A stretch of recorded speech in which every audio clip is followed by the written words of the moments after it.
এখানে দেখতে পাচ্ছেন এই মুহূর্তে যে তাবিজের যে নকশা সেটি কিন্তু সম্পূর্ণ হয়ে গেছে। তো এখন আমি আপনাদেরকে প্রয়োগ বিধিটি বলে দেব, যে প্রয়োগ বিধিটি আপনারা লক্ষ্য করলে আশা করা যাক যে আপনারা কাজটি সফলভাবে করতে পারবেন এবং এর দ্বারা আপনি সুফল লাভ করতে পারবেন। তো এটি আপনাকে যা করতে হবে, একটি তাবিজে পড়তে হবে। এটি অবশ্যই আপনাকে জুম্মার দিন করতে হবে, শুক্রবারের দিন। শুক্রবার দিন যদি ব্যতীত অন্য কোনো দিন করেন তাহলে কাজ হবে না।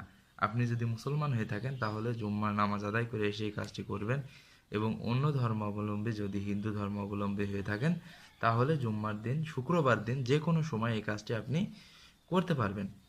তখন এই কাজটি আপনাকে তাবিজে পুঁততে হবে। পুরে আপনি যে নারীকে বশীভূত করতে চাচ্ছেন তার বাড়ির আশেপাশে যে কোনো জায়গায় এটিকে আপনাকে একটি তাবিজে ধারণ করে পুঁতে রেখে আসতে হবে, এবং বাড়ি এসে ঠিক এরকম অবিকল আরেকটি তাবিজ তৈরি করে নিজে আপনার সহিত ধারণ করতে হবে। এই কাজটি যদি আপনি করতে পারেন, কিতাবে উল্লেখ আছে যে 7 দিনের ভিতরে যে কোনো বিবাহিত নারী আপনার বশীভূত হয়ে পড়বে, আপনার জন্য উন্মাদ হয়ে পড়বে। তো ভিউয়ার্স, আশা করি ভিডিওটি ভালো লেগেছে। ভালো লাগলে একটি লাইক করবেন, কমেন্টস করবেন এবং